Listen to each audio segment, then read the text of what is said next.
It's another beautiful day in the neighborhood. Yeah. Hey, did I tell you about the dream I had last night? Don't be rude. No, did I tell? No. Okay, I didn't tell you? All right. I actually dreamt that we went through a whole day and did not hear the word COVID once. Whoa, man, it was great. Yeah, all right. Have a good one. Bye. Hey, everybody. Welcome into Season 2, Episode 18 of Niagara 411 Live with Sterry. That would be me. We have the K9 crew coming up the sidewalk here behind us. Lovely, lovely dogs. You'll see them going by, actually. Hi, guys. So, we are fueled by Gale's Gas Bars. We are powered by WeeStream. We are also supported by Performance Heating and Air, Enwick, Niagara's internet supplier, as well as Verge Insurance. And we are housed this week, as per usual, at Fiddler's Poorhouse. And we'll head in there in just a second. And again, we're not going to be able to go through the entire show without saying the word COVID. But doesn't that drive you nuts?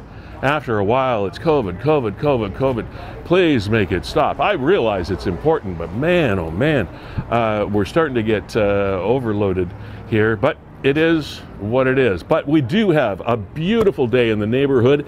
I hope you can get out and enjoy it, but we also hope you can enjoy the program. We'll fill you in on what's coming up in just a couple of minutes. Come on in.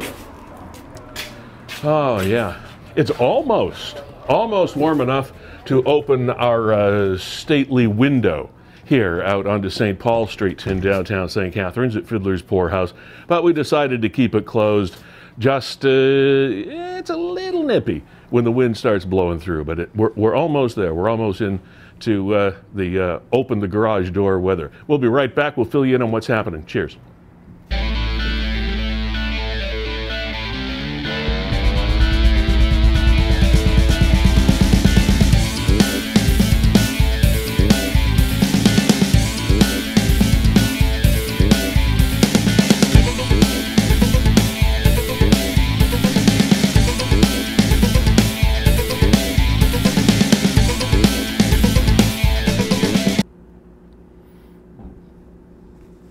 We are back. We are live. Welcome. It is a lovely day. Boy, oh boy, oh boy.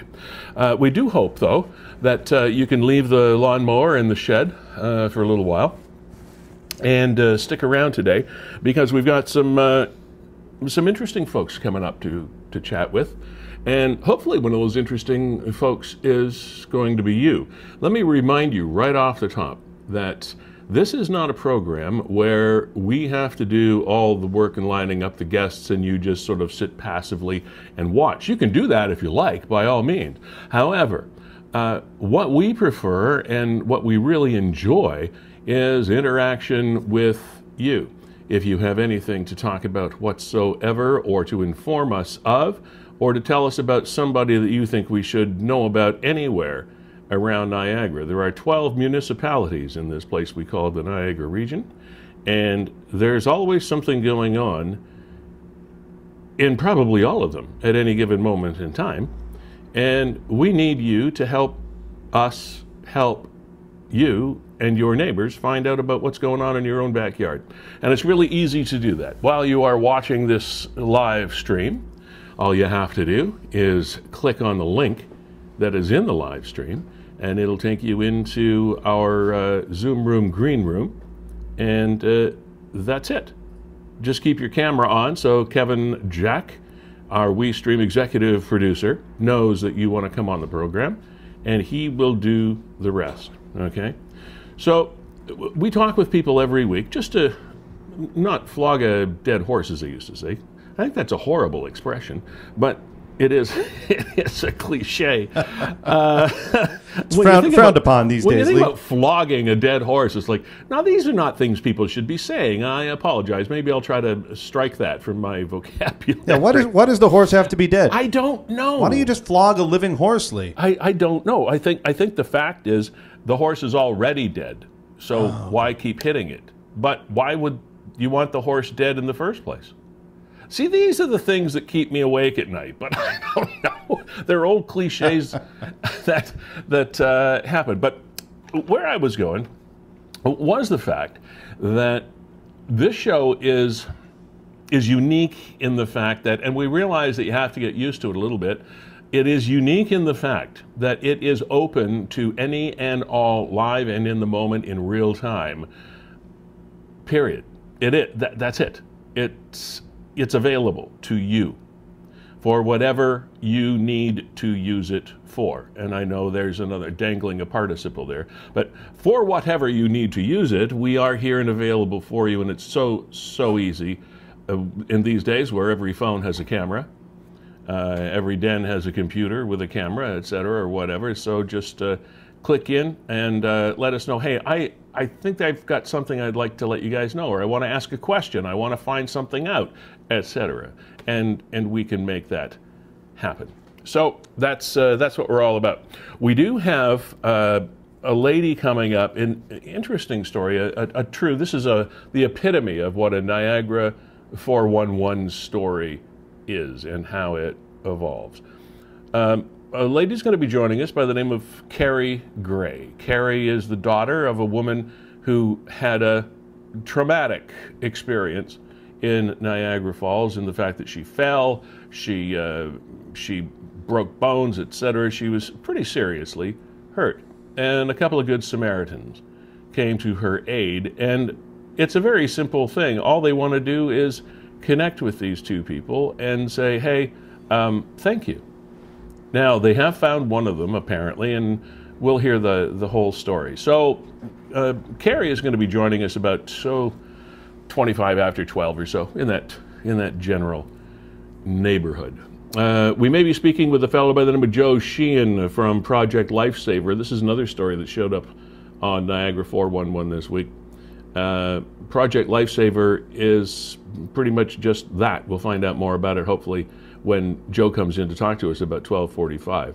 And I did mention Niagara 411, and I was remiss off the beginning, so I'll do it now, of thanking Nick and all of you Niagara 411 contributors for sharing your content with us, because that's what we do here at Niagara 411 Live. Yes, we do go outside the Niagara 411 Facebook page purview, but also Nick and all of you are constantly great contributors to what the mandate of this program is, so we thank you and him for doing that.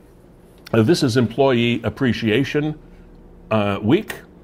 I know that Gales Gas wanted to thank all of their employees for all the hard work that they do every day, day in and day out. So to anybody that is still an employee, I know there are those that would like to be employees again that aren't, with this whole C word thing going on. But nevertheless, to anybody that has a job anywhere and is dedicated to their company, we thank you for that. Some other things this week. Cinco de Mayo was yesterday.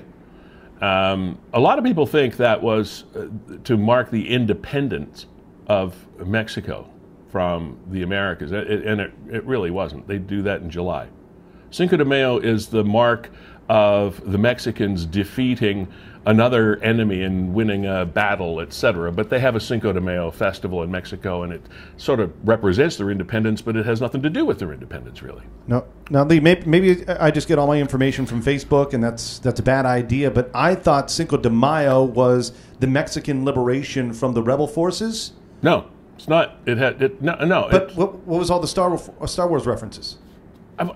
Well, people believe that it was what you said, but there's something else. It was some other battle with some other... Well, no, it's just the day before I saw everybody, may the 4th be with you, and then afterwards, so I thought, did the Mexicans liberate themselves from Darth Vader and that side? Again, no, you know what? That's the problem with this non-traditional media, Lee, is hey, you know what? I wanted to start off with a funny this week. We didn't talk about this. Something I shared on Facebook this morning, and it played right to my heart. All right, what do you got? It's just a comic. I don't know who the guy is, and he's pretending to give his post-day or post-game interview from the day that was, being like, an at-home dad during a pandemic. And boy, oh boy, this sounds exactly like me. So, okay, are you ready for this guy? Yeah, we didn't talk about. Yeah, I am. Right, go shoot. Yeah, honestly, just felt like we got behind early after the milk spill and the marker on the wall. We just I felt like we were playing catch-up the rest of the day. Right before you went to the store, you called a timeout. Was there an attitude change after that? Yeah, it felt like we were losing our heads there for a minute, so we wanted to just calm things down and get back to the basics. Did you ever find your keys? No. No idea where they are. You gave them a snack half hour before dinner. Was that planned? No, I lost track of time. Just wasn't thinking. And so, 3 bites at dinner. That's on me. It didn't look like you had many answers to the double teams. Is it a question? That's great. That is so good. Typical of any media conference that you will ever see after any sporting event. That was just, it does sound like you, Kevin, only I think you'd be a little bit more passionate. Yeah, perhaps. Than that gentleman. Boy, oh boy, that's my life right there. Boy, we had a milk spill in the morning, and then we got behind, and we never could recover. That's my day. Okay. I have been alerted to the fact that we do have someone that has clicked into the program that wants to give us an update on the story we did last week, an important story for Niagara. Welcome back to the program, Chris Schumer. How you doing, Chris?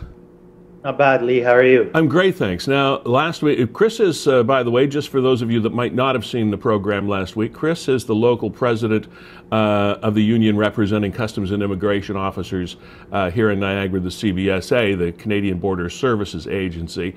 And our topic last week was the lack of priority being given to vaccinations for border guards, and it was almost unique across the country here in Niagara that they'd been sort of left out of the queue. Chris, I assume you're here to give us an update. Yeah, I got some good news, so I thought I'd call in. You might appreciate an update on the news. Yeah, our officers as of today are getting vaccinated. So the province changed the vaccine priority, raised the essential workers up, and actually in Niagara, the province pushed for a specific portal for CBSA employees, which is a 3-day portal. And so they're getting done. So we're very happy. Oh, well, congratulations. And it's just, it's nice to be able to see that if people speak out and speak up for the right things, that the right things get done. Because with this whole COVID thing, as you know, it's a little bit like a can of worms, or or a box of Cracker Jack or whatever. Every day you're not quite sure what you're going to get. So that's great news. You must have been getting some pretty positive feedback from your officers. Yeah, people, there's a sense of relief in the office. I mean, it's only the first vaccination of hopefully 2. Yeah. But I wanted to say thank you to all the people who were involved with campaigning, all the local politicians, to your show as well. The 12 minutes or so that you gave us, the opportunity to spread the word, I think had some impact. So, we're grateful. That's wonderful. And we all have been, those of us that have had the shot, we're waiting for shot number 2. But a lot of the stuff that we've been reading is the fact that we're finding out more and more about, while shot number 2 is important, that first one is really the key to getting this thing under control. So that is really, really good news. And Chris, I really appreciate you clicking in and giving us an update, because often we'll do a story and then it sort of fades away and we never get to phase 2. So that's awesome. Thank you very much. Congratulations, by the way. Hope your guys stay healthy, and ladies stay healthy. If I can just say one more thing. Yeah, go for it. I don't know if you heard, but Senator Chuck Schumer was on the other side of Rainbow Bridge yesterday doing a press conference. Was he? And, yeah. And the press conference was to get the borders open ASAP. So I don't know if he's aware of the situation in Ontario right now, but I think we all want the borders open. I like going across to the other side as much as anybody else does. But maybe not yet. Yeah. And maybe not until, the officers are double vaccinated, let alone their families and the rest of Ontario. Yeah, I agree. And I don't think I've met anybody else that actually doesn't agree with the fact of we need a little bit more time before we start opening stuff up like that. So it's funny you should mention the senator, because before we talked to you last week, I said to Kevin off the air, before we went on the air, I said, every time I see the name Chris Schumer, I want to say, or Sherman, I want to say Chuck Schumer. So I almost called you Chuck Schumer. I'm not sure if that's a compliment or not. No, well, it wasn't the idea of comparing personalities, so don't take it personally. It's just that the names are, anyway, it was just a little aside. But congratulations. Glad, as I said before, glad you guys and gals are going to be safe, or safer. Anyway, that's great. And, you know, I wanted to say thank you again to Wayne Gates and Bob Gale and Jim Diodati and Tony Bodinelli, all these people who stood up for us. So that's big for us. Terrific. Well, consider them thanked. Chris, thanks for being here, man. Thank you. Good luck. Stay healthy. All right, you too. All right. Oh, that's great, Kevin. It's gratifying, as I mentioned to Chris here a couple of minutes ago, to get a follow-up and see a little bit. Now, I mean, we're not going to claim responsibility for that happening, but there are a lot of forces brought to bear in a situation like that. And if we could be just even a little piece of it, that's terrific. Makes us feel, it warms the cockles of our heart, as it says. Yeah, a couple things at play there, Lee. Number one, how easy it is to get on the program and spread your message. Yeah, all Chris did was click on the link. You know we're live Thursdays, noon until 1:30. Just click on the Zoom link there if you want to promote anything that you're doing, any cause, whatever it is. Just come on the program. The other thing at work is how you can actually affect change if you have cordial discourse. Yes. Right? I mean, Chris Sherman didn't have to, and the Border Guards didn't have to go on strike or walk up and down Burley Hill or anything like that. Oh, yeah, Burley Hill, Clifton Hill. The big protest on Burley Hill. Well, there's a Burley, I don't know if there's a border worthwhile there, but there is a Burley Hill. But you know what I mean? It's a border between St. Catharines and Thorold. Go through the proper channels, have positive conversations. Yeah. And you can affect change. I mean, this man, when we talked to him last week, had a lot of stress on his shoulders, trying to represent his membership in the local here, but always very calm and polite and nice, and stated his case. And we had, as you said, a civil discourse on what the situation was, and hopefully will be, and it's turned out for the better. All things don't always work positively that quickly, but it's nice that within a week that things are being done. So, Lee, that was just an example of catching up on a story, and you had mentioned before we came on the air that you wanted to catch up with Alistair and give everybody an update on Alistair. So throw this up there. Yeah. This, of course, is our lad that was on a couple of weeks ago, and he was participating in the Canadian Junior Chef Showdown. Now, he made the cut into the show, first of all. Then he made the cut in show number 1. And Kevin and I were talking about maybe doing a weekly update on Alistair's progress. And just as we were going to put that in place, episode 2 came along. And unfortunately, Alistair was eliminated from the competition. But for which we offer our condolences, Alistair, but I'm sure it was a heck of an experience. We're going to get him back and have a chat about it, but we thought maybe this was not the week to do it. Maybe we'll wait for some time down the line till he's sort of put everything into perspective. But here's the thing. When he came on our program for the very first time, and it was seen by a lot of viewers, a lot of you watched it, which is great, thank you. But when he came on the very first time, he was as professional and upbeat and positive as a young man of 11 years old could be. And he already knew at that point that he had only made it through the first round and was eliminated in the second episode. He already knew that. Of course, he couldn't tell us. But man, was he, remember how positive, you can go on and see the interview. There's the original interview that we did, and it's archived forever on Niagara 411 Live, or WeeStream Niagara, or WeeStream for that matter, on the Facebook pages. But that was the original episode that we did with him. And he was so upbeat and positive and engaging, and he already knew that he was out after episode 2. To me, that's a professional. That's a young man that's got, I mean, he talked about retiring at the age of 15 as a millionaire or whatever, if you remember, in that show. because first prize for the competition is $24,000, and of course it goes on every Sunday for those young people that are left. We were rooting for him, Lee. We tuned in. We tuned in every Sunday, 9 p.m., watched it. We were rooting for Alistair, and then last week we knew that maybe he was on the chopping block. You know, you kind of get a sense, and then, oh gosh. But congratulations for Alistair. It's so difficult when you see these kids because they've accomplished so much to get there, but it's hard to have the perspective at 11 years old to know that what you've done to get to this point is incredible.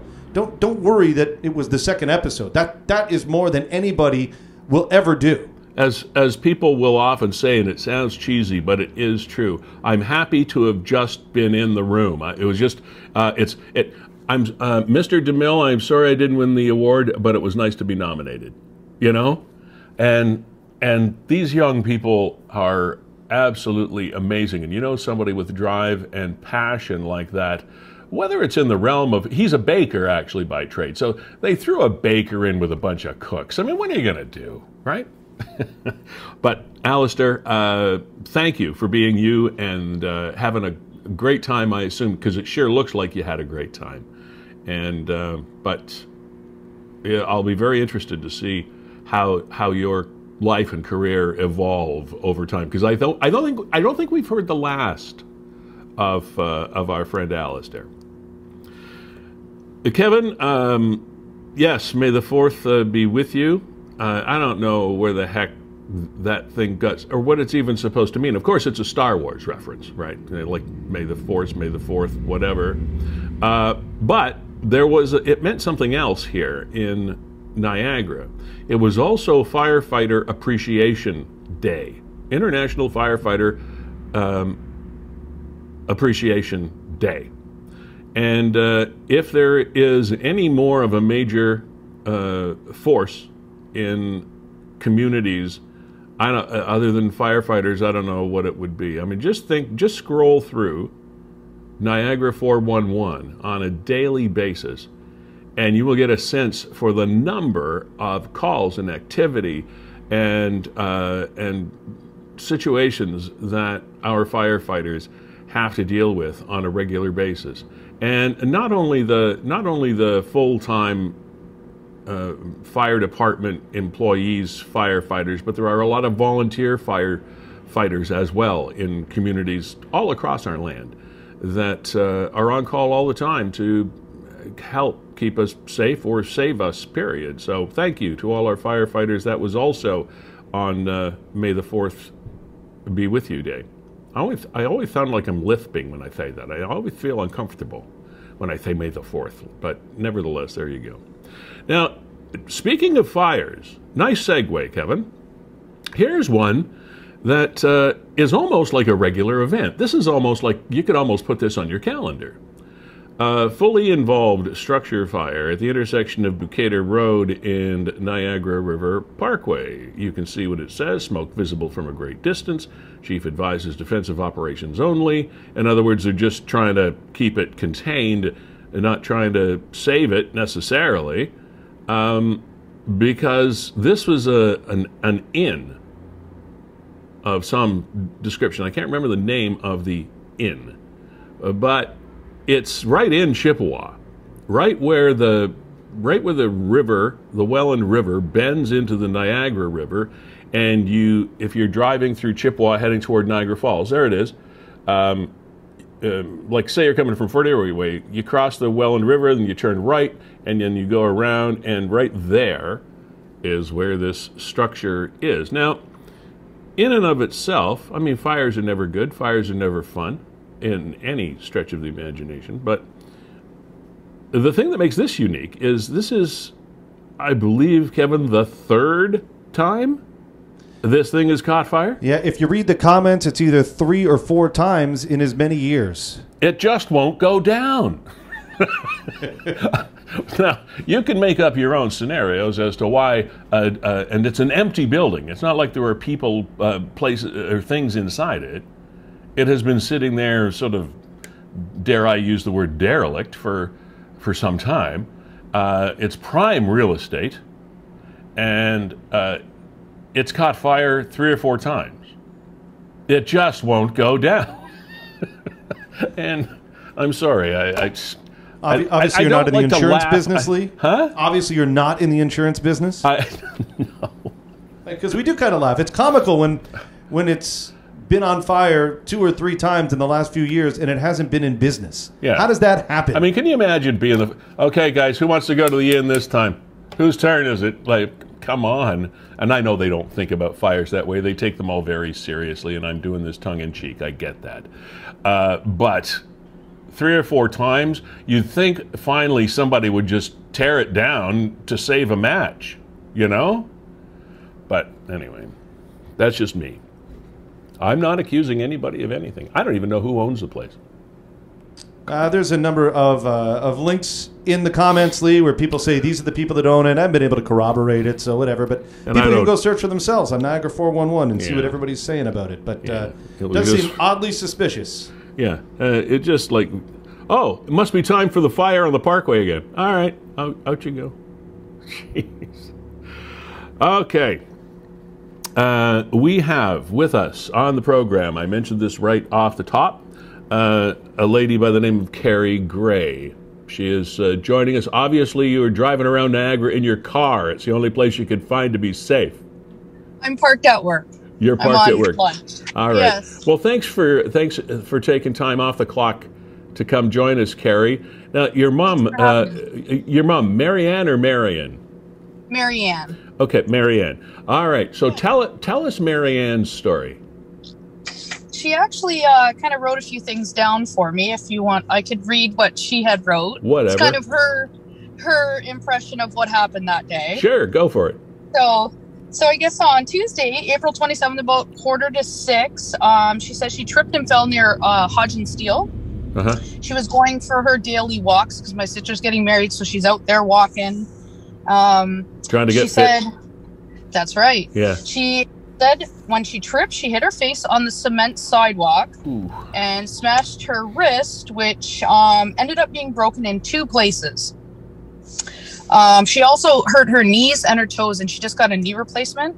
Oh, no. So it was, yeah. So she said a lady came to my rescue, and she said she was a PSW and would help her. So, and another gentleman stopped, and he said he was a physiotherapist, and he got out as well. Yeah. She said they turned her over because she couldn't move with her wrist, and she couldn't get up because of her knees. And that she had some bleeding going on, but she said the physiotherapist checked her out and checked her arm and said he assumed it was sprained, and he kind of suggested you better go to the hospital. And then he kind of left. But the PSW, she said, was amazing. That she called my mom's sister, my Aunt Joanne, and she said she wiped blood from her face, and then she started to get her vision was blurry. So the lady actually stood her up on her van, and actually the lady was at work. And she was driving by, and she actually had 2 clients in the car with her when she stopped. So, right. She just said that my mom, this is my mom. I won't forget the kindness this woman who was a stranger showed me, and I really want to thank both of them, but especially her. So why are we here today, in addition to telling this story, which is a story of good Samaritanism, if there is such a word? How can we help you? What does your mom want to do here? Well, we had my sister had made a post on Facebook. It kind of a long shot. We weren't sure, but we just said, you know what, we want to put it out there. There was 2 individuals that helped my mom, and we just wanted to say thank you. So we put it out there, and actually one of my coworkers and really good friends said, hey, why don't you reach out to Niagara 411? I follow them. They're great. And sure enough, I emailed, and then there was 600 and something shares. And within 2 hours, we found the lady, Valerie Hill, who actually stopped to help my mom. And by the end of the day, I was on the phone with her. Nice. And she was happy to hear back too, because she was wondering. So we're still looking for one then? We're looking for the male. Okay. He had stopped with his family in the truck, I think they said. Okay. And then said he was a physiotherapist. I'm not sure if it's in the Falls or not, but we're still looking for him. All right. To say, yeah. And how's your mom doing now? She had 1 surgery on Monday, and then she went back, and we find out on this coming Monday if she has to have another surgery once the swelling comes down and stuff, because there was 2 breaks. So, but is she at home? She's at my house watching my kids today, so I can come to work. She's in really good spirits. Yeah, thanks, Grandma. Yeah, that's right. She's in really good spirits. She's doing well. She is right-handed, and it was her right hand, so she's, having a little bit of difficulty doing some things left-handed, but she's making her way through. All right, so if anybody watching this knows this gentleman that stopped to help Marianne Gray, Carrie's mom, yes, let us know. Get in touch with Niagara 411, or just put a comment down, or whatever. Unless Carrie, you have another way you want somebody to contact you. No, this is great. This worked, so I'd like to stick with this. Yes. Okay. All right. Awesome. So if you are this gentleman, or you know him, because he's probably told some people the story of his day. That's right. Yes. And if he's told you the story of his day, then let us know who he is. And that's right. And that's how we found Valerie, because she's not on Facebook, but her friend read the story. Okay. And she mentioned, and she got a hold of her for us. All right. Well, that's wonderful. Well, hopefully this will do a little bit of good in that direction. Carrie, give our best thoughts to your mom. How long does she have to go to the wedding? Well, my sister's wedding keeps getting postponed, so we're not sure. All right. We're not sure. Well, hopefully it can get postponed till after her wrist heals. Yeah, it'll be a bit. All right. Carrie, thanks. So we won't keep you from your job any longer, but we appreciate you coming on. And keep us posted as to whether this gentleman reaches out to you, will you? Absolutely, I will. Thank you very much. Okay. My pleasure. Take care. Take care. Carrie Gray. Woman falls down Kaler Road, hurts herself seriously, and humanity being what it is, when the rubber hits the road, people do help other people, and it's always wonderful to see. And that's a classic Niagara 411 tale. So kudos to you, Nick, and your contributors for rallying around this story and helping this family find the people that helped them, and to thank them. And that's really the kernel of how Niagara 411 works. I mean, that's a classic example of the good part about networking in social media. Yeah, there's a lot of a dark side to it. Just social media in general, I mean. But every now and then there's this ray of light, there's this kernel of hope that, hey, you know what? We're as a race, we're doing okay. Because we still will reach out and help each other when it becomes necessary to do so. So that, and we get stories about that just about every week, Kevin. Yeah, we see all the car crashes and the fires and the disturbances, etc. But there's then this story, like Carrie's mom, and so many others that come across our screens that give you a little bit of increased faith in your fellow man/woman human. Absolutely, and we're hoping to share another good news story with you. Joe Sheehan is going to join the program about 10 or 15 minutes. Yeah. Project Lifesaver played an integral role in locating a 78-year-old man who had kind of gone missing. They located him within 8 minutes. I was going to say, and located quickly. Like, that's amazing. So, and Project Lifesaver is not something that you might be completely familiar with. It's similar to Medical Alert, a process that everybody is much more familiar with, that name and the branding of Medical Alert, but it is a different program. And Kevin, you said you believe that this is an organization or a process that's based out of the United States originally? Yeah, it's interesting. So in the press release, they actually got it confused as well, and you'll see that on Niagara 411.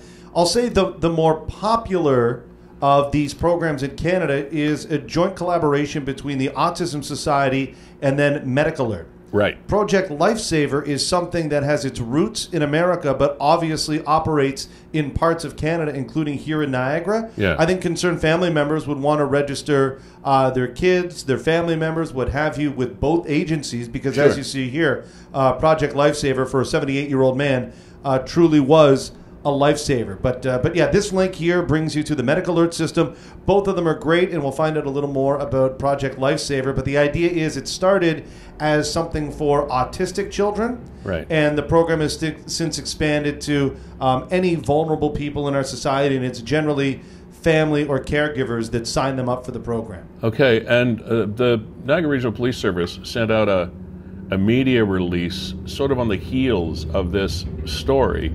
And this is again, as we were saying, they're similar organizations, but they're not necessarily connected. But just to make you aware of the fact that there's a thing out there, and it was on that link Kevin mentioned there, the Vulnerable Persons Registry - Medical Alert.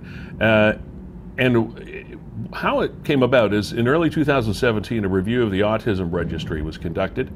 The police met with community agencies to discuss possible expansion. It was agreed that the registry should be changed to a Vulnerable Persons Registry to represent a broader base of individuals in the community. So it's something that if there is someone in your family or circle of friends that could be or should be registered as a matter of a database. That's basically what it is. It's a database of people that are going to be more easily tracked if they're in the system than if they're just out somewhere in the world. And we'll find out more, Lee, but I believe it involves like RF wristbands and bracelets. Okay.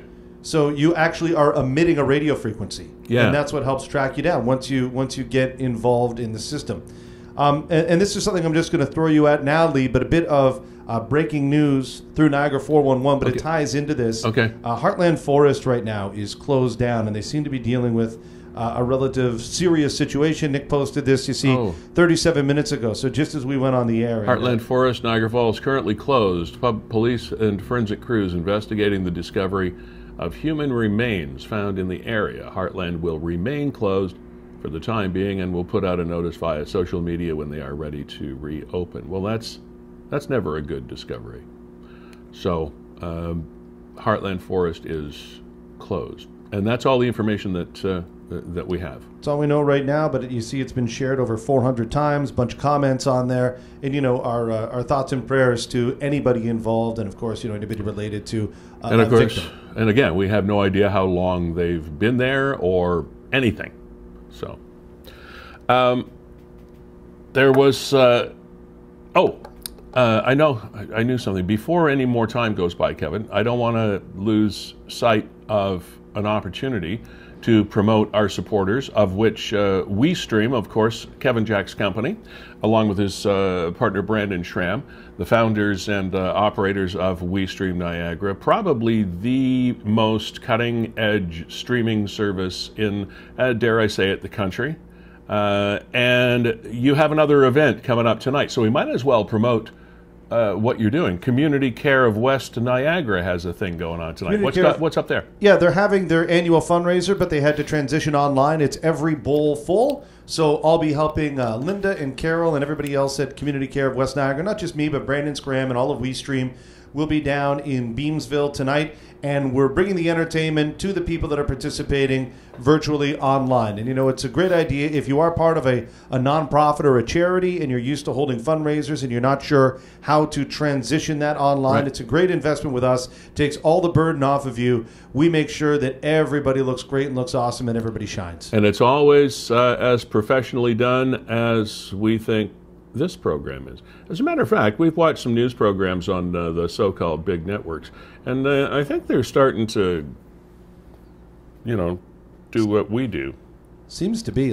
Honestly, I put a side-by-side to any TV broadcast that I see out here right now with virtual hosts and what have you, and not only are we doing it, but we're doing it live and we're doing it interactive. So everything you see done here is done by a crew of 2, myself and Lee, and it's all done live. So. And did you just call Brandon Scram? Yes.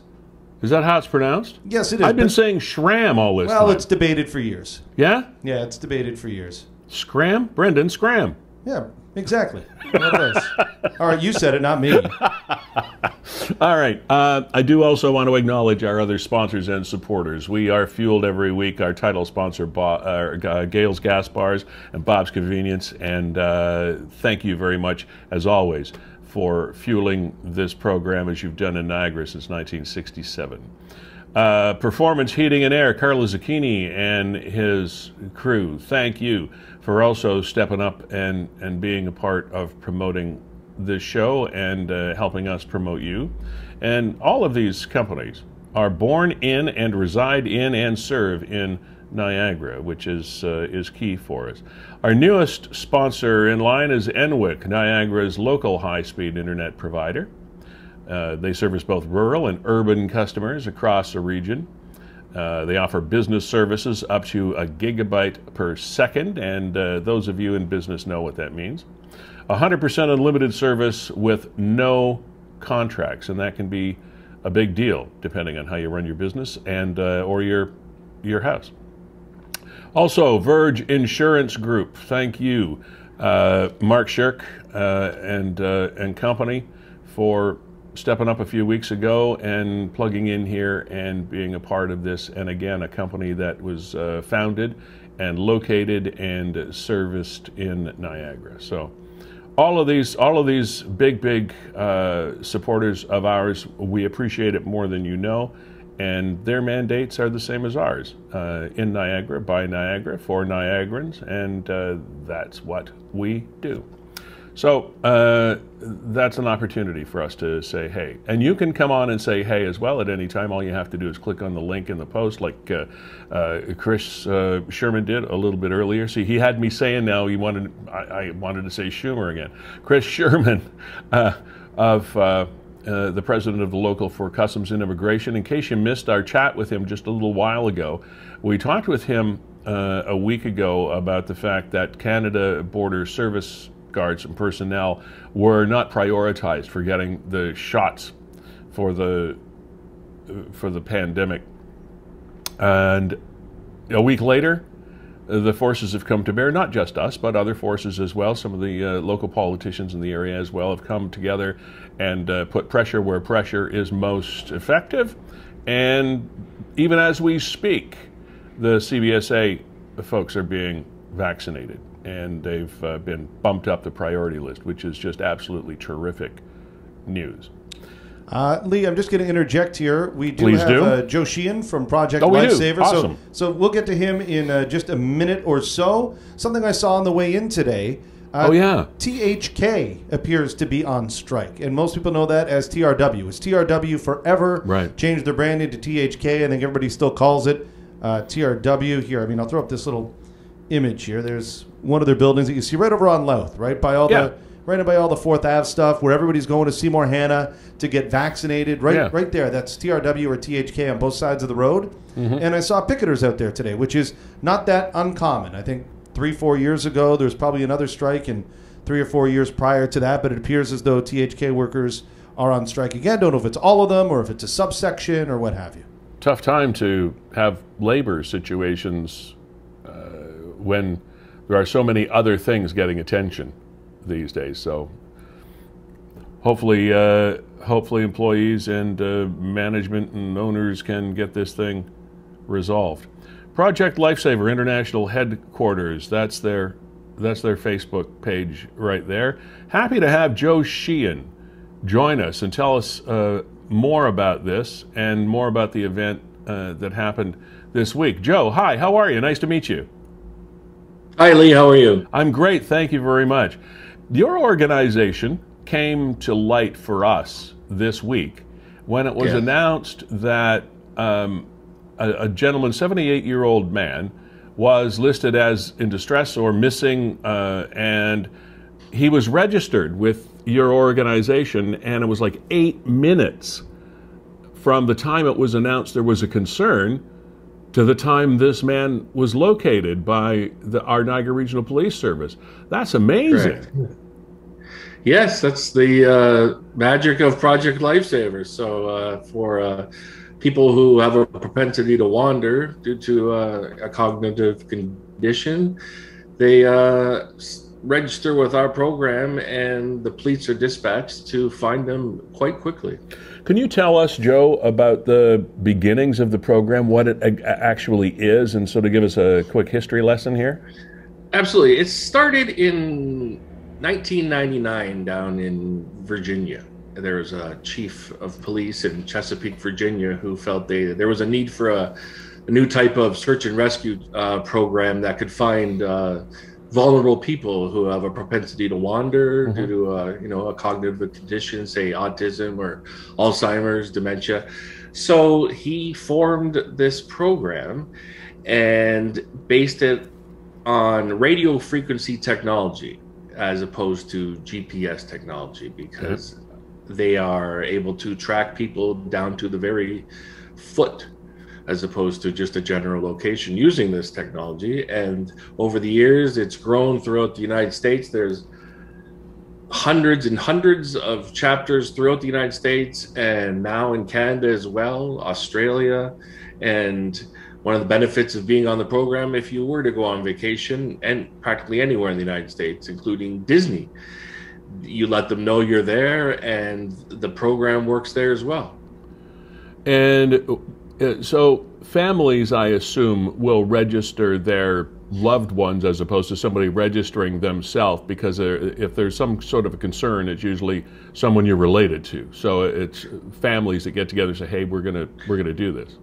Correct. Caregivers would register their loved ones or someone they need, to be on the program. Now, the program, we need to stress, it's not for everyone. It's for the most vulnerable people who, like I said, have a propensity to wander. And they have to be a person who's technically under 24-hour supervision. Otherwise, if they can't live alone, because they have to have a caregiver that's checking the battery in the bracelet every day and making sure it's operational. It's a 30-day battery. And if, like, technically the way I look at it, if they're able to and allowed to go for walks or go shopping or doing things on their own, then they're not necessarily eligible for our program. They're not really a candidate for us. Right. Because we're more for people who wander out of the house by accident. And understood. Because it's very important that they are noticed missing soon, because the police need a starting point to use the equipment. So if it's been a day since someone's noticed they've been missing, then they could be a long way away. And the police, the radio frequencies only have a certain range. They can't start, they don't know where to start then, right? Sure. They can start at the last known spot, but I mean, chances are they've moved on. So it's for people who are under 24-hour supervision, whether that be in a long-term care facility, or at home with say an Alzheimer's patient, person with their loved one. And like how I got involved is I have a son with severe autism. So when he was diagnosed at 2.5, my wife and I were looking for something that, because he is a flight risk, because he doesn't understand danger. He doesn't understand, that he doesn't leave the house and things like that. Right. So we were looking for something, and we happened upon this, and we found out about it, and we helped bring it to Niagara. So he's been wearing one since he was 5, and he's turning 13 this year. Wow. So I was going to ask you, and you answered the question before I even asked it, because we do know that the people that work with this organization here, such as yourself, are volunteers, correct? Mm-hmm. I mean, you're not paid to do all volunteers. Absolutely, yes. We started out as, I answered ad in the Welland Tribune to come down and help start this, and it was the dream child of a man, Cyril Stranges, who was the director of community living in Welland, Pelham, and he wanted to get this going, and there was a small group of us that worked diligently for years trying to figure out how we're going to do it in conjunction with the Niagara Regional Police Service. And finally, so that was 2011. By 2013 June, the first bracelet went on my son, and we are up and running. So and it was a pilot project to start with.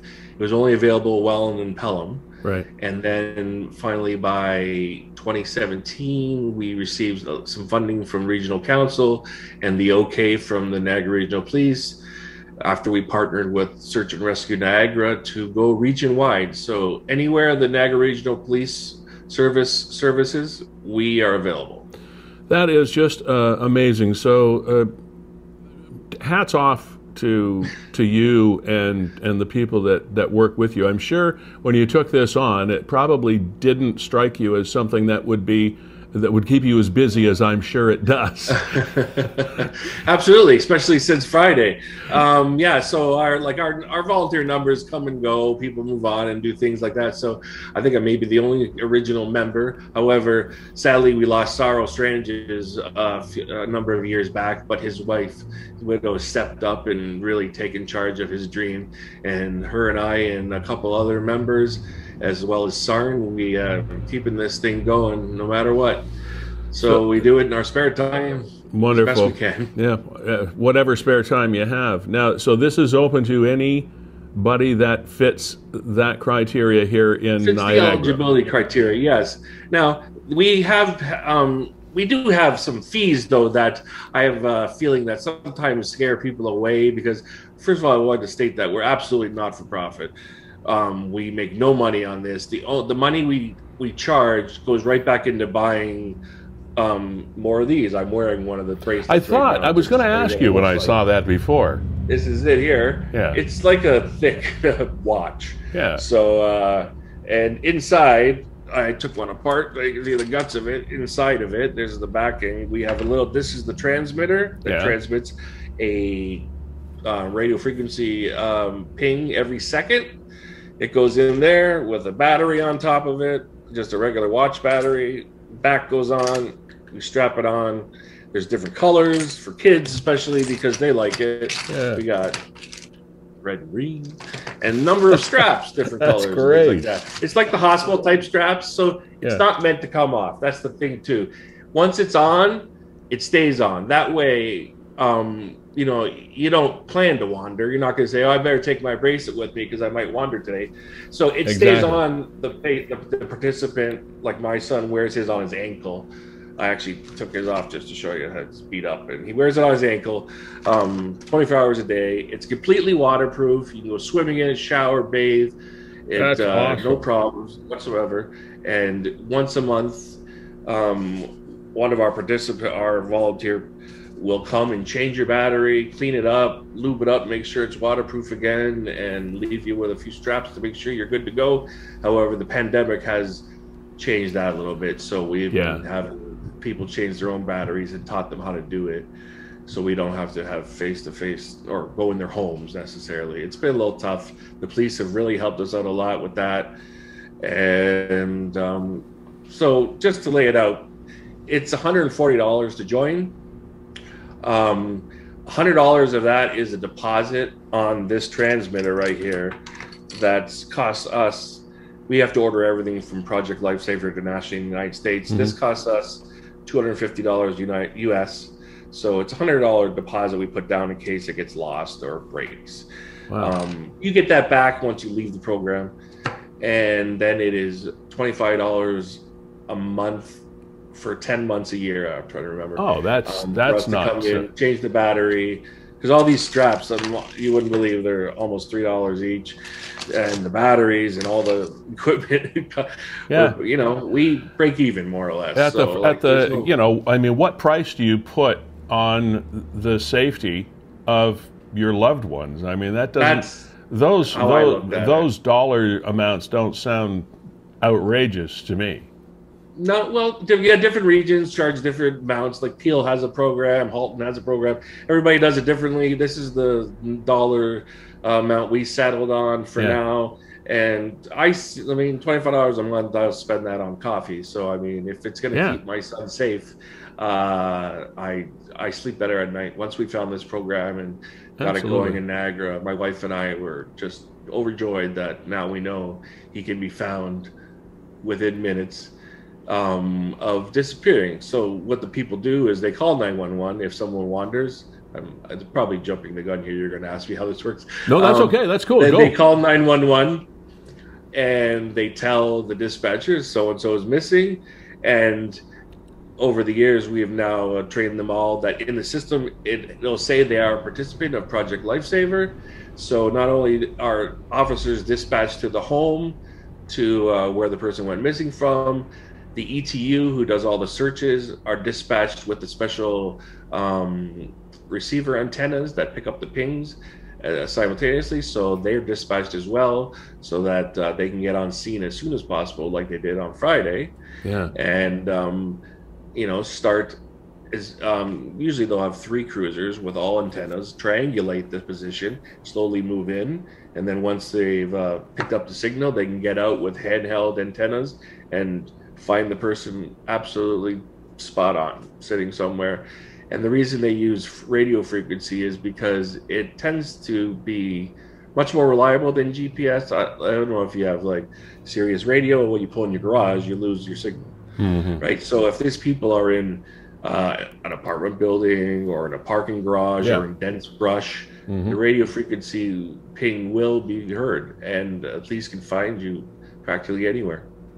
Fascinating. And again, thank you. Now, let me ask you one more question, more of a personal question. Your son being obviously on the autism spectrum, this has been a tough few years, I know, for people with autism in their families. How's your son doing? How is the system these days with regard to people suffering from autism?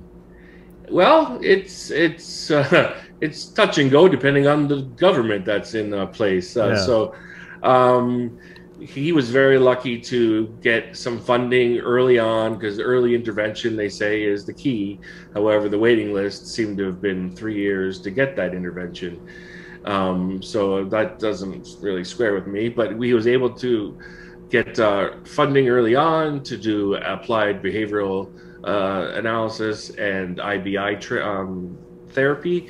So he's come a long way. However, he's nonverbal, and he still struggles with some comprehension of things, but he's lights and years ahead of where he was. Without the funding from the government, I don't think he would be. And since he started school, our school here locally in Fonthill, St. Alexander's, has been wonderful. They've been nothing but supportive. All they want to ask is, what more can we do for him? So they've been wonderful.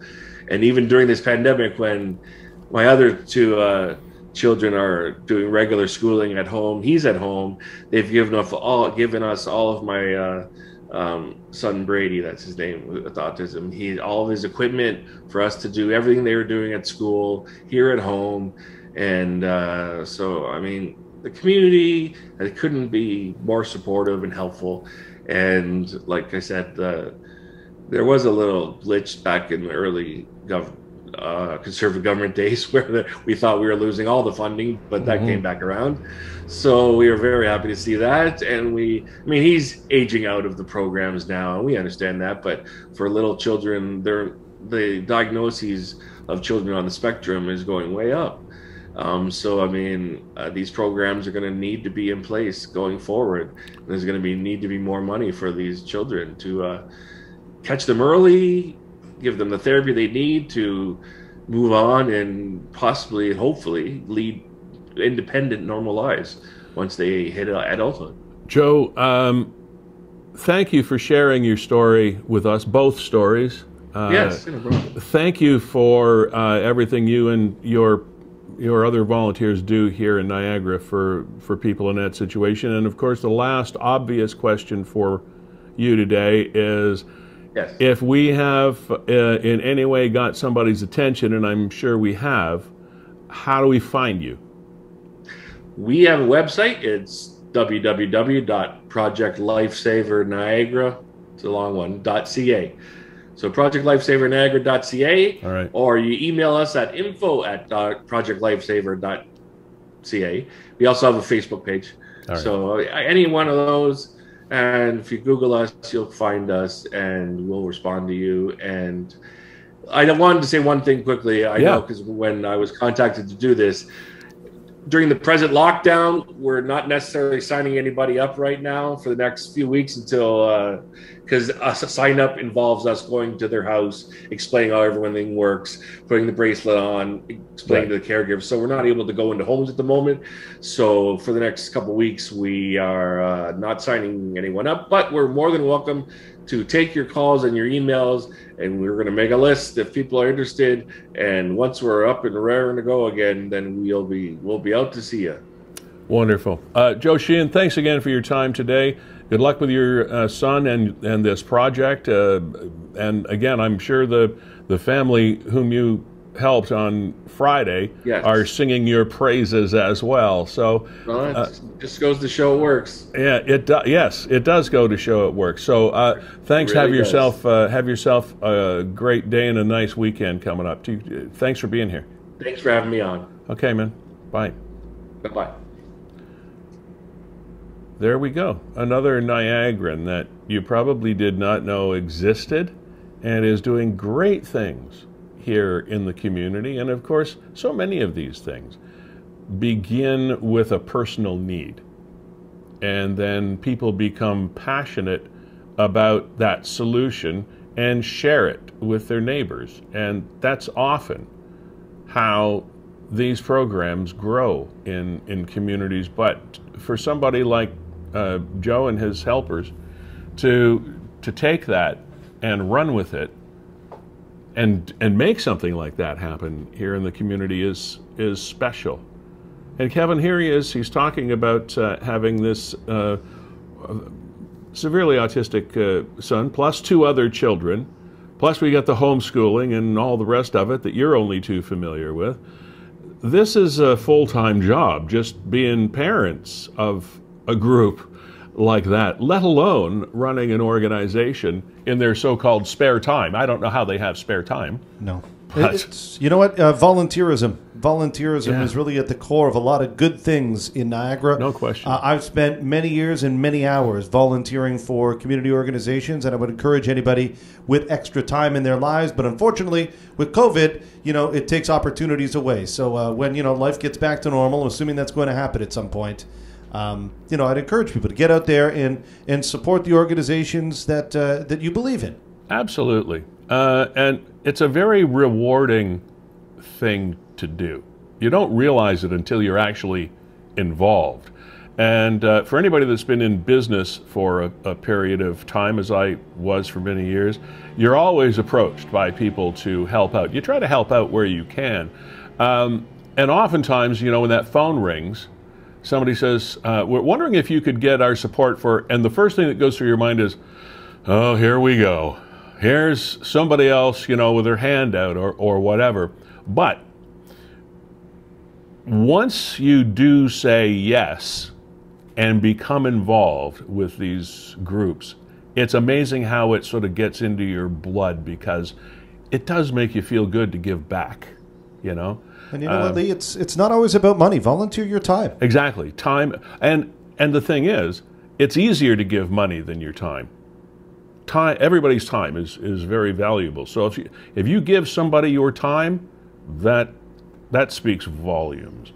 Speaking of time with people, Kevin, we had a bit of an oxymoron moment this week, or at least I did.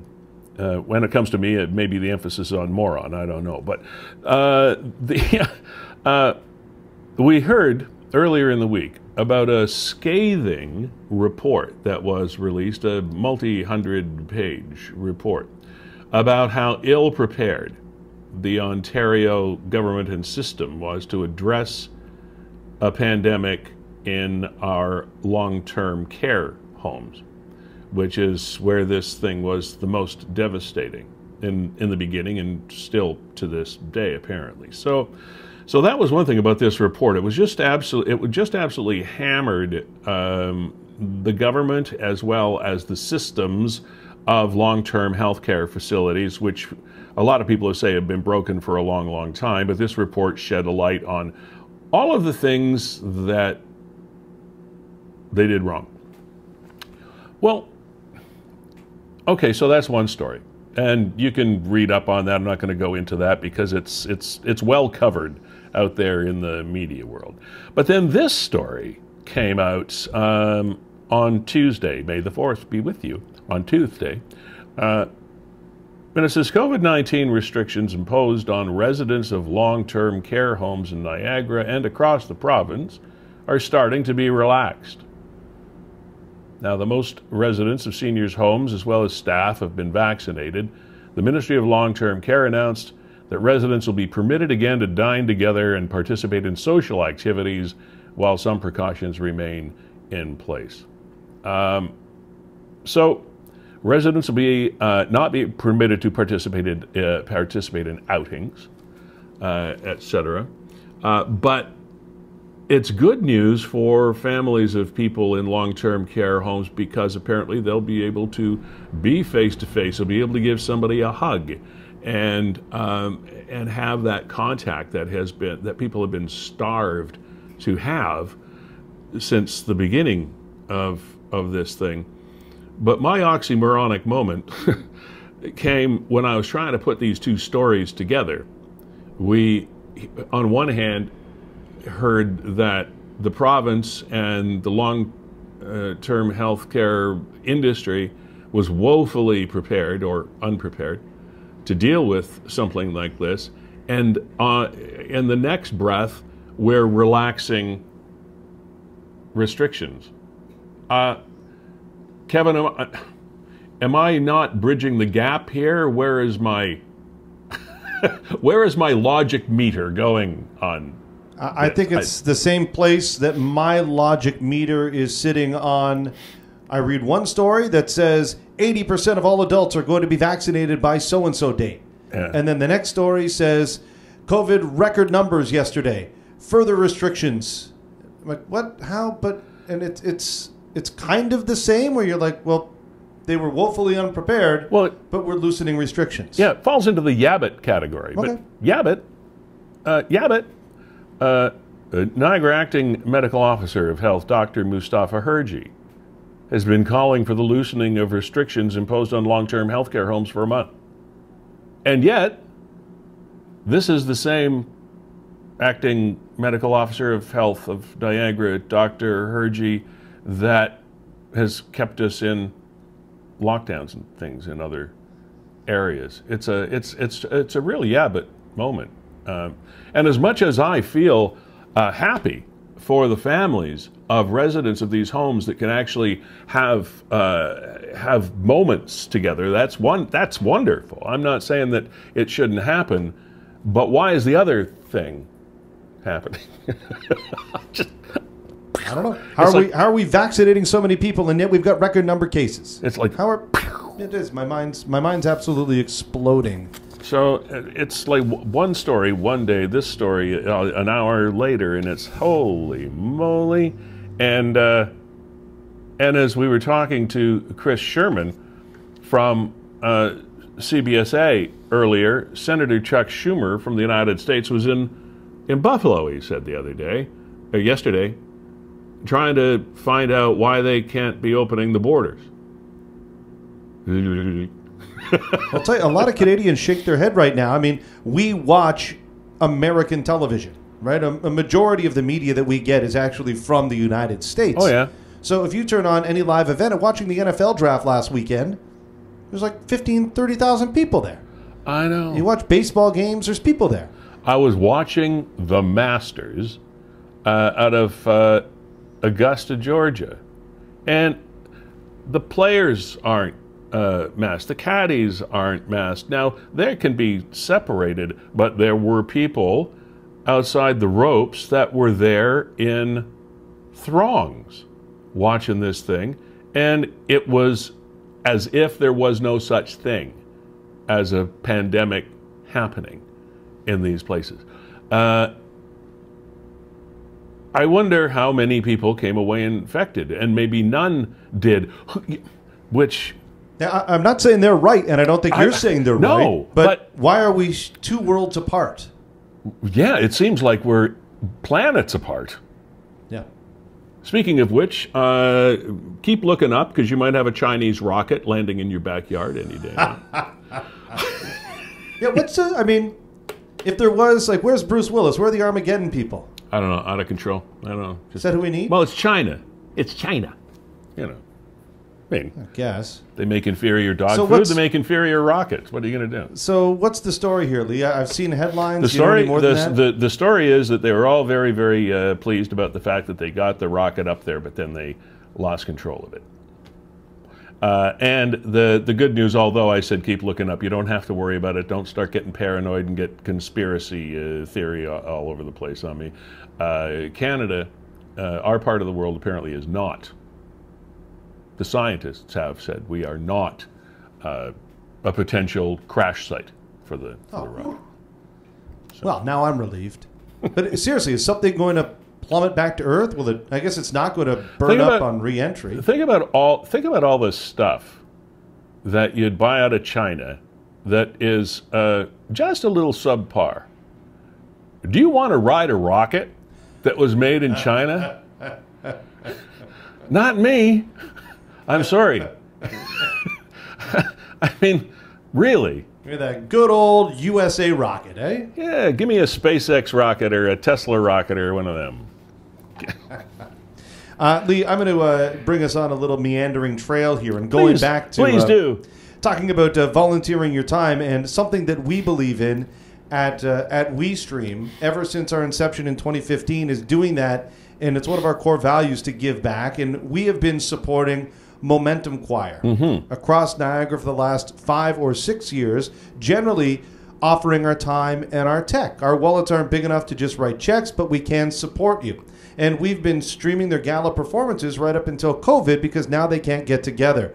And to dovetail perfectly with what Joe was saying, he has a son that's dealing with a severe case of autism. Yeah. And Momentum Choir is built entirely of developmentally delayed adults that really miss their choir.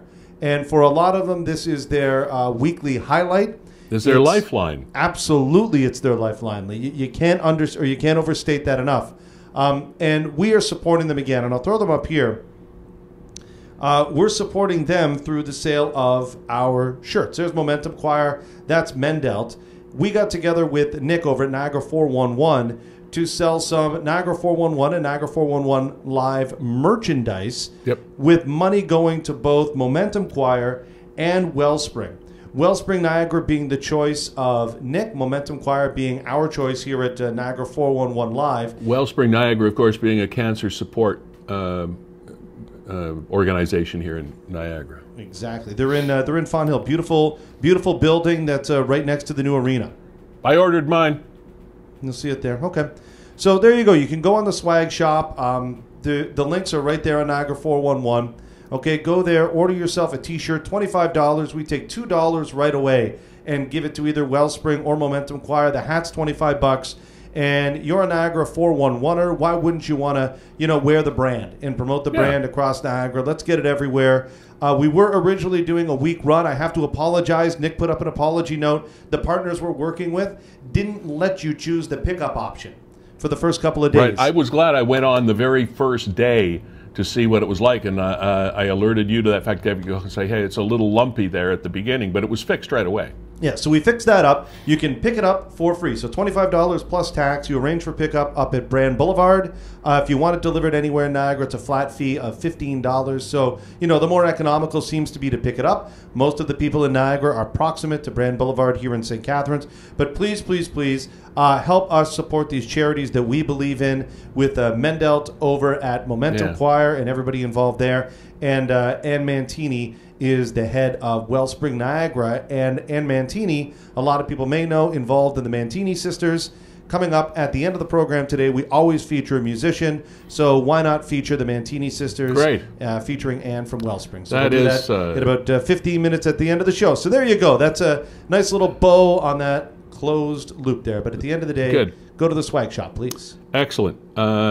Excellent. And those organizations would appreciate your support. Of course.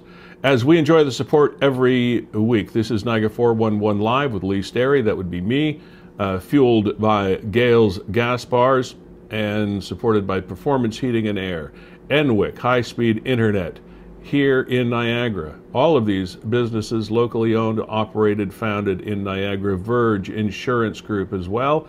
And of course, Kevin, Jack, and Brandon Scram of, sorry, Brandon, I did not know it was Scram. I hear I've been talking about Shram all this time. I know another guy in the area called Shram, so that's probably why. Yeah. Yep, there's different pronunciations. They stuck with Scram, but you get it all the time. Yeah, well, because it's spelled like school, right? SCH, right? You don't say shul. Nope. So you say school. Right. Yeah, but you don't say. See, some people do say schedule. I was going to say, are you going for the schedule? Yeah.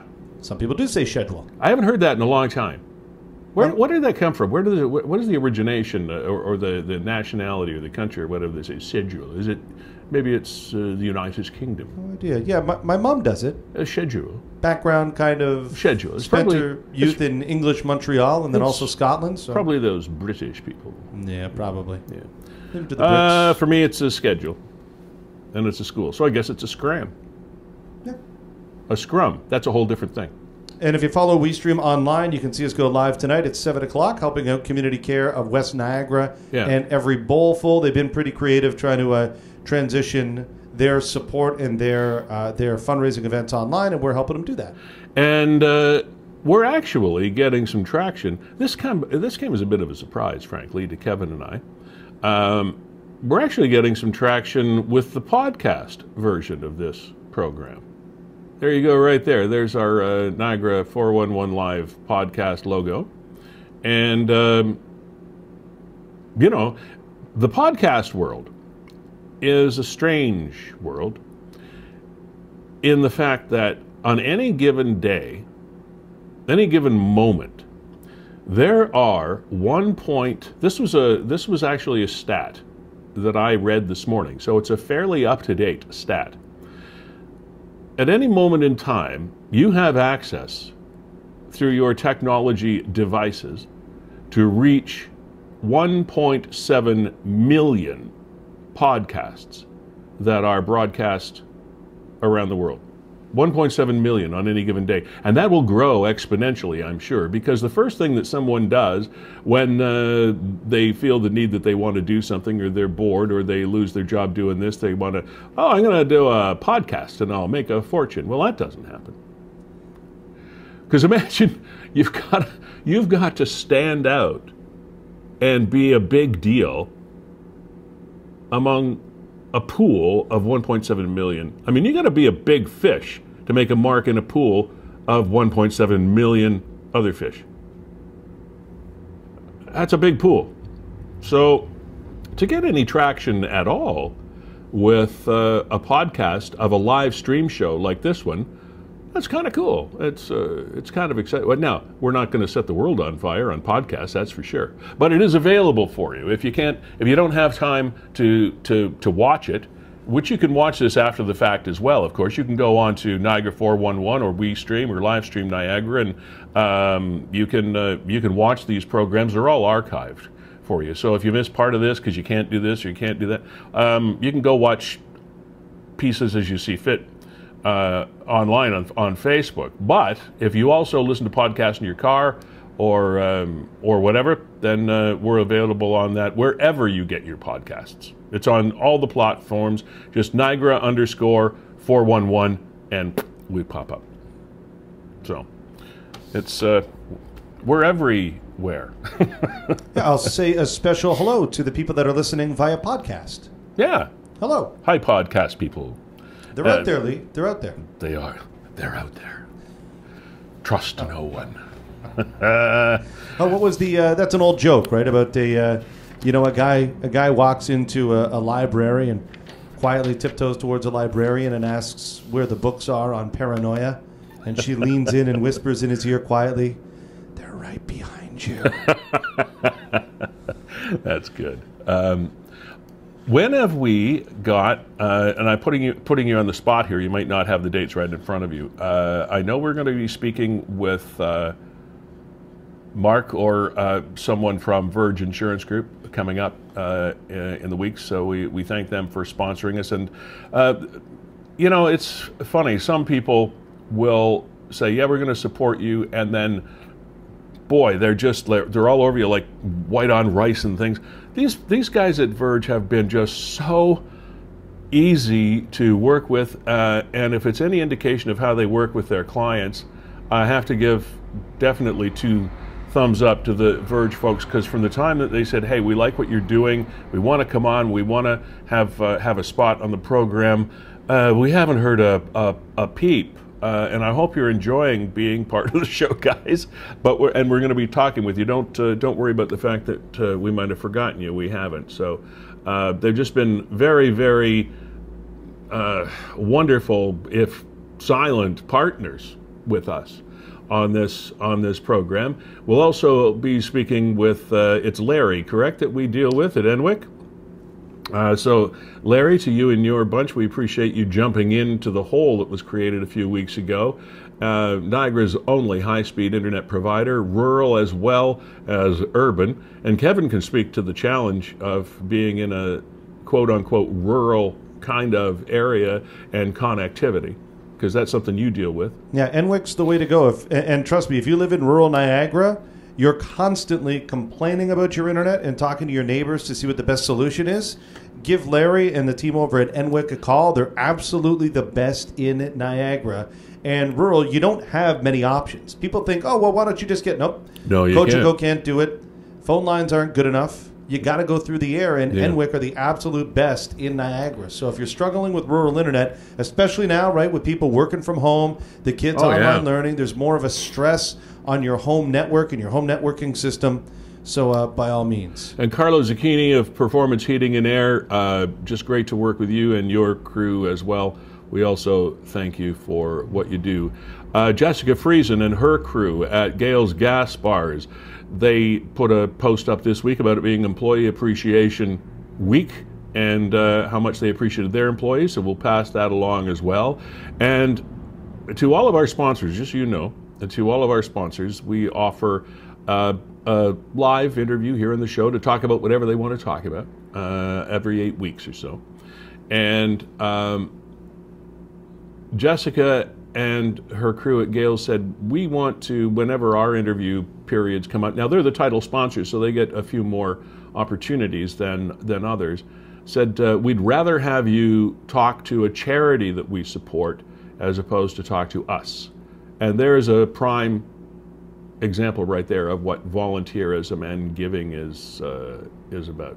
At Gale's, and you saw the graphic up on the sign there. So we wanted to throw this at you just before we wrap up the show. I know please we're don't monitoring. I don't move fast. On Niagara 411, they're monitoring a situation in Niagara Falls where Heartland Forest has been closed because human remains were found on the property. So, you know, of course, our hearts are with Heartland Forest, and of course, anybody connected to the body that was found there. And currently, Nick just put this out while we were on the air, just talking about a Facebook scam and people in Niagara having their accounts hacked. So something to watch for. Plenty of folks in Niagara reporting their Facebook accounts being hacked, sending out messenger video requests to your entire friends list. Don't open anything and change your password.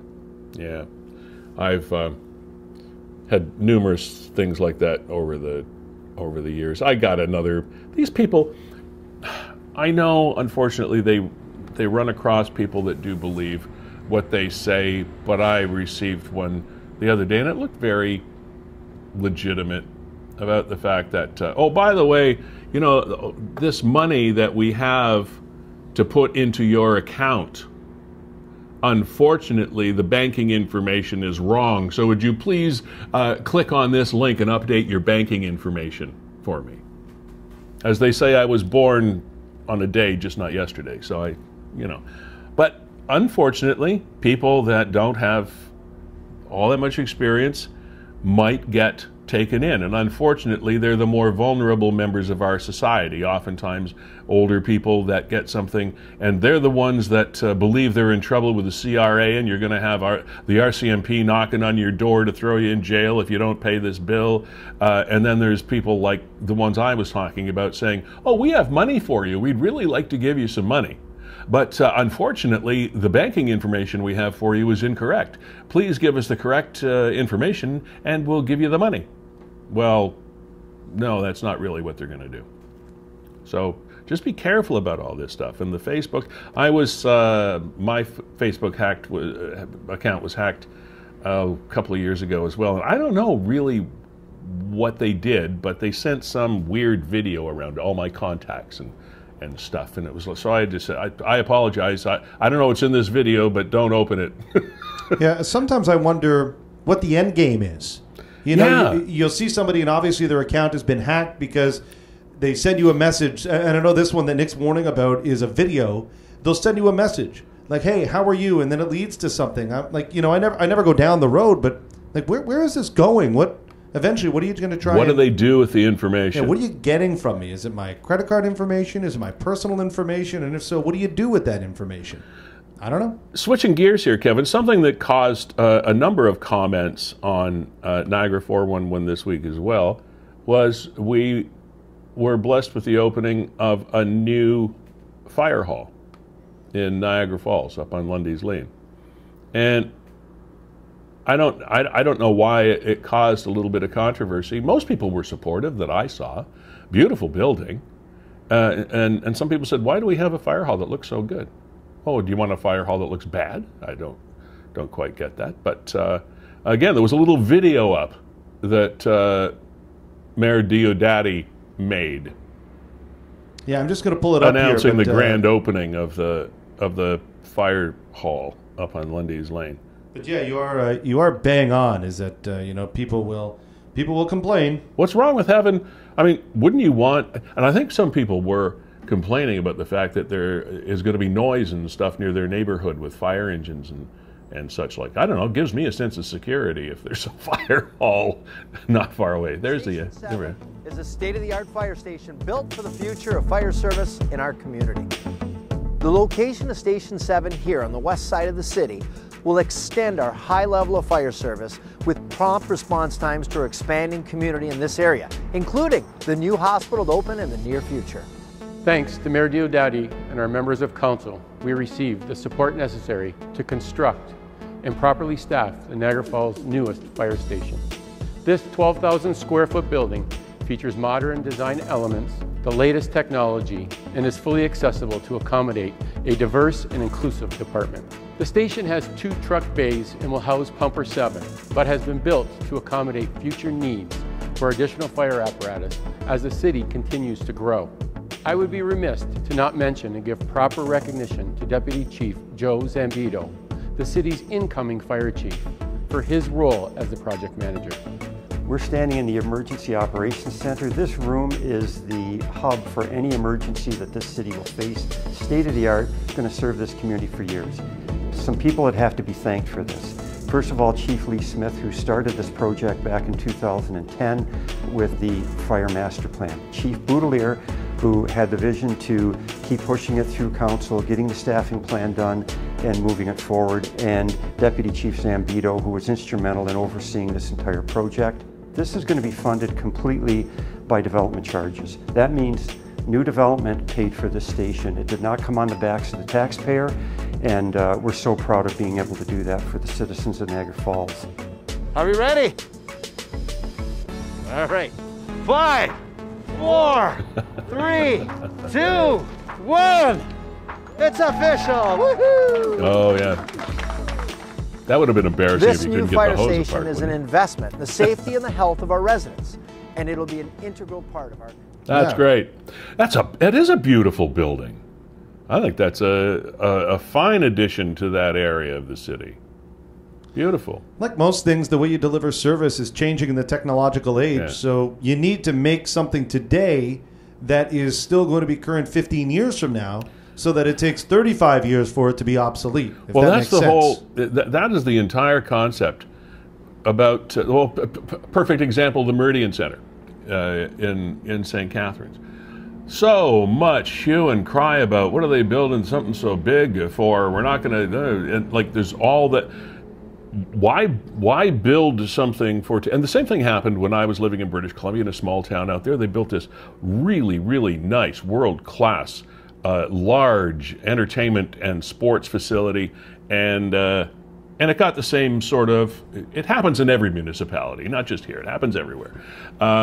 the critics come out and say, well, why are you going so big? Well, because in 10 years, it'll be small. Exactly. So why build small when you know you're going to outgrow it and have to do it all over again 10 years from now? So you got to bite the bullet now on some of these projects. And I know in downtown St. Catharines, you've got the Meridian Center, the Performing Arts Center, the Brock School for the Arts, and it has, there's a ways to go, but it has helped improve the downtown core of St. Catharines. Absolutely. If you were to back up 10, 15 years ago when we started talking about Performing Arts Center and about the Meridian Center and what have you, it was interesting because you would see, and it wasn't a Niagara unique problem where the old downtowns are crumbling in place of box stores. But then you looked at the municipal government and the guidance you're getting, you're saying, hold on a second. Operating downtown is expensive because the buildings are old. If you take over a new business, you might have to do upgrades for accessibility. Parking is limited, et cetera, et cetera. So that's why big box stores are winning. But hold on a second. You had an opportunity to drive people downtown, but you built a 4-pad way out of town. Yeah. You had an opportunity to drive people downtown. The hospital gets pulled out of downtown, gets placed out by the box stores. So when you see municipal government making those same decisions that they hope the private investor doesn't make, you scratch your head. You need to be leaders. And that's what they did. They invested in the Performing Arts Center. They invested in the Meridian Center. They gave us reasons to come downtown. Good reasons. And then the money followed. And I always thought that was interesting going, and again, it wasn't a unique problem. I saw it happen in small town Ontario. It happens in big cities. I lived in Winnipeg for 8 or 9 years. And when they built their big performance center in the home of the Winnipeg Jets. It's the MTS. MTS Center, it was at the time. They built it a stone's throw from Portage and Main, right in the downtown core. And almost immediately, the environment surrounding that area changed for the better. But it used to be like that. It used to be small town governments would try and encourage private business. Yeah. Come on, we got to revitalize downtown. We got to revitalize downtown. Okay, here's a major municipal project. Where are you building it? Oh, we're not building it downtown. Yeah. Well, if you're not going to, why am I going to? And I remember the worst place to have to drive to for an NHL game was Ottawa. The Ottawa Center, it was the Corral Center, I believe, that they played in, way outside Ottawa. Now everybody was happy because, oh, look at all the parking. Yeah, but you got to drive like an hour to get there.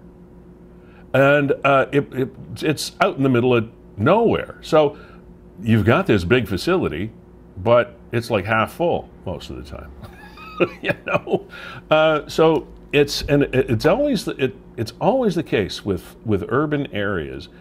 There, in every urban area, there's an area that you would say is a quote unquote undesirable area. Well, if you build desirable things, it tends to move the undesirable things out automatically. You can't just ship somebody out and say, you can't arrest people to productivity. You can't just throw people in jail or fine them or move them along. You've got to give them a reason to not want to stay there. And the best reason to give somebody to move is to build something that makes them feel uncomfortable next door. And the best thing that makes them feel uncomfortable are big projects like that. So it's a pretty good way to go when you're looking at building something or developing something. And I'm so interested. You mentioned the hospital at St. Catharines. So interested to see what happens with the old GH there, and the GM property on Ontario Street. Thank God we got rid of that 40-foot penis that was up there. But whatever comes next, we'll see. But there are good things happening. Still waiting for Port Dalhousie. Wasn't that triple word score? That was our magic word of the day, wasn't it? What? Everybody playing along at home. We had to wait until Lee said penis. And then that was it. Hope you're the winner. Yeah, hope you're the jeez. All right, Lee, you've lost it. It's time to wrap. Is it already? once we get to the P word, the show's over. Oh, that's it? Yeah, that's it. I can't hit a lower point than that, eh? All right, Kevin, tell us who we're listening to again. This is going to be Blame It on the Bossa Nova, featuring the Mantini sisters and Ann Mantini ahead of Wellspring, beautiful building in Fond Hill. $2 from all of the, and you know what, I'll pull it up here again for everybody. All the T-shirts or hats sold through Niagara 411. You can see the swag shop. It's right there. Just click the link, go there. $25 for a hat, a T-shirt. And again, $2 from the Niagara 411 shirts go to Wellspring Niagara. And Mantini, part of the Mantini sisters, and this is produced by Mark Lalama. So I'm very interested. I haven't heard it before, so we'll see. Enjoy Season 2, Episode 19 next week. Thank you, Kevin. As always, you guys have a good week. Bye.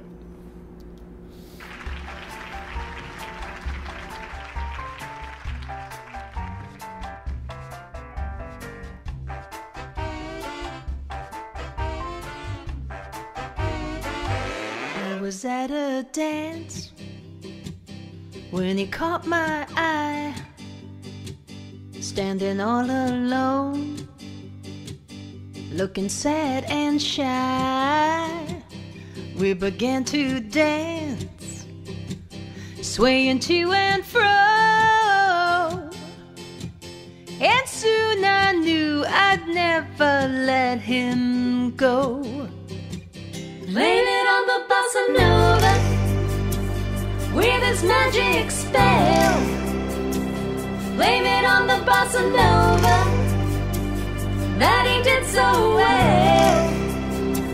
Oh, it all began with just one little dance, but it ended up a big romance. Blame it on the bossa nova, the dance of love.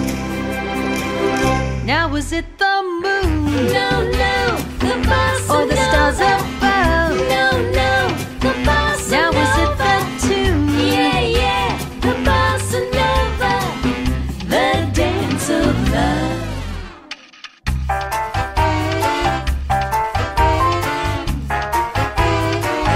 Now I'm glad to say I'm his bride to be, and we're gonna raise a family. And when our kids ask how it came about, I'm gonna say to them without a doubt, ooh, blame it on the bossa nova with its magic spell. Blame it on the bossa nova that he did so well.